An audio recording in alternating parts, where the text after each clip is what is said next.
Does anybody have any questions? If you just raise your hand, I'll bring the mic to you. Any specific questions for Mr. Sepulveda?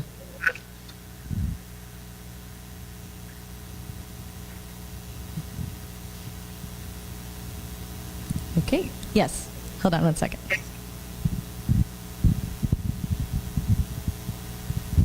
What I wanted to ask is, how in particular are you going to proceed to get, can you hear me okay? Can you hear me? A little in and out, but Okay. I'm listening closely. My question is you're speaking the broad things, but are you going to speak about the particular things that can be done to do this, to accomplish this, raising the bar? Do you understand? Okay, so if I think I heard it correctly, the question was to talk a little bit more about specifics. Yes. Okay. And so I think an important piece here on the specifics, I guess the first thing I want to say is an important message from our administration on so many of these issues is that we think the most important thing is to learn from what's already working on the ground. So what you're not going to hear from the Obama administration is us telling folks, you need to do it this way. Here's 1, 2, 3, 4. But what we want to be able to do is to say, we know right now, when we talk about STEM in the Latino community, for example, there are great examples across the country that are already working. The question is, how do we share those and take to the scale, for example? So let's take a real life example for those of you who are at UTSA today.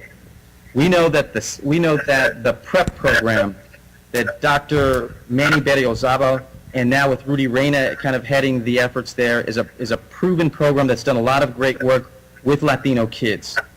What we would love to be able to do is to say, and Rudy, I don't know if Rudy's there right now, but Rudy Jose Hernandez, who's yes, Rudy is here. One of our astronauts. Is Rudy there? Hey, Rudy. But we know that's a example and of the kind Manuel. of thing we want to be able to share with other parts of the country.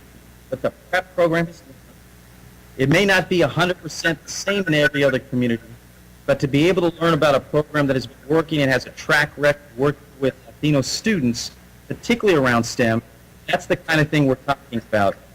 So there are lots of other examples. Cal State Dominguez Hills has a great set of programs in the Cal State system that has produced a number of the astronauts who are now in NASA and have been in the STEM-related fields, who've also had a number of particular programs that are different from PrEP that have worked as well.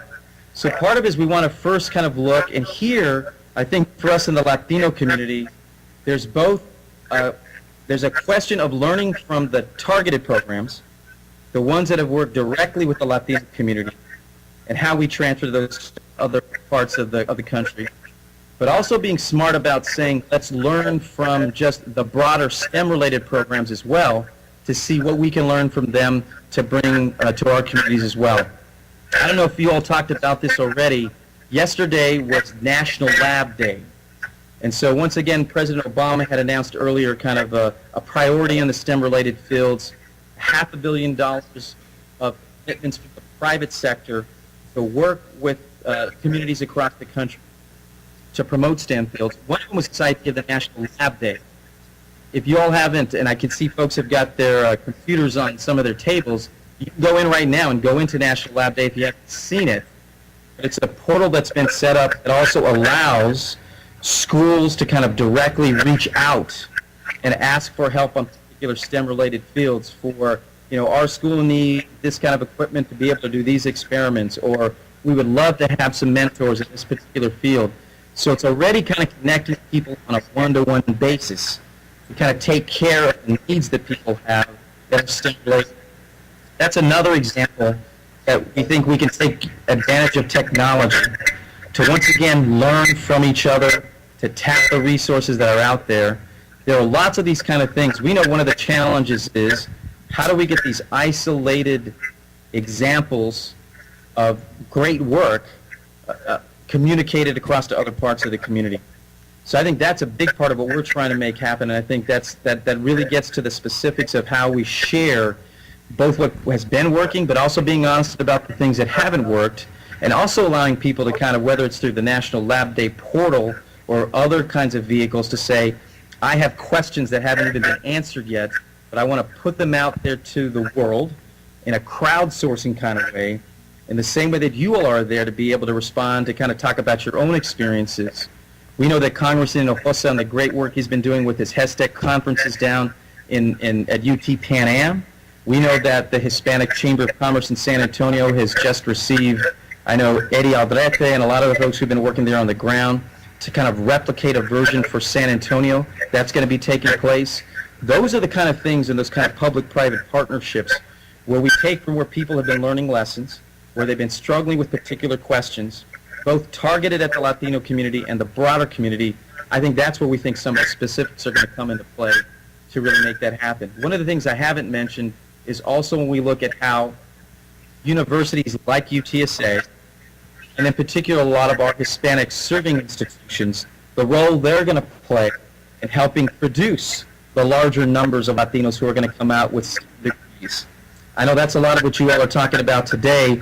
The kind of conversation you're having today in San Antonio is the kind of conversation that's taking place in other parts of the country and that we're helping organize in other parts of the country, so that we can also see how the universities get connected to the K-12 system. Like Dr. Romo and UTSA, you all have been leaders in that, but how we help the other Hispanic serving institutions also kind of get connected so that we're kind of creating that pipeline and that funnel as well. Let me stop there, but those are some of the specifics of how we're looking at try to connect what's working across the country in a real specific. Mr. Sepulveda, will you please repeat the National Lab Day? Is that the name of the website? I'm sorry, I heard something about the National Lab Day. I didn't get the last part. What is the website? Oh, the website. If you actually go into, just go to Google and put in National Lab Day, and it'll take, yeah, if you guys can do it right now, so folks on your computers. nationallabday.org. It's There you go. I think that's right. That's the, Thank you. and I would say if you've got time throughout your meetings to take some time to look at that, because we purposely created that as a public-private partnership to do what I had mentioned, because once again, like the first question was a fantastic question. It's easy to say these big, broad things, and administrations have been saying them for a long time, but the question is, how do you really get people together to solve and to take action? That portal gives you an example. Some of you have probably seen a similar thing called Donors Choose, where a lot of teachers have been able to put up for years, I need these supplies for my school, and someone out there, a local businessman, someone who just wants to donate, connects with the school directly. This is the same idea that we're putting out around the National Lab Day, directed solely at the STEM fields. But beyond resources, we also know it's a great way to connect real people who are retired or they want to be mentors. They also want to help out engineers, scientists, technology folks, software people who want to help out with these different projects. Going through the National Lab Day portal is a way to kind of also do that. And we talk about the National Lab Day. The President has mentioned that as a way to highlight it, but it's not just a day. We see it as an ongoing interactive portal where people are going to be able to really take action. We've actually had some beginning conversations, and so we haven't announced it officially, but we've had some informal conversations with local Hispanic Chambers of Commerce chapters who said, we would love to be able to get onto that portal and to be able to, here in the STEM case, where people are saying, how do I help out in my community? And now they'll be able to help Latino communities across the country in a very direct way to get the resources, the supplies, the networks, the relationships, the contacts to really make these STEM things happen in our schools in a way that unfortunately right now in a lot of our communities people are being disconnected from the ability to do a lot of those things. But I would encourage you to take a look at it as a group, see what you think about it, let us know what you think about it, encourage folks to get on there. But that's one of the places where we're looking to really make action take place.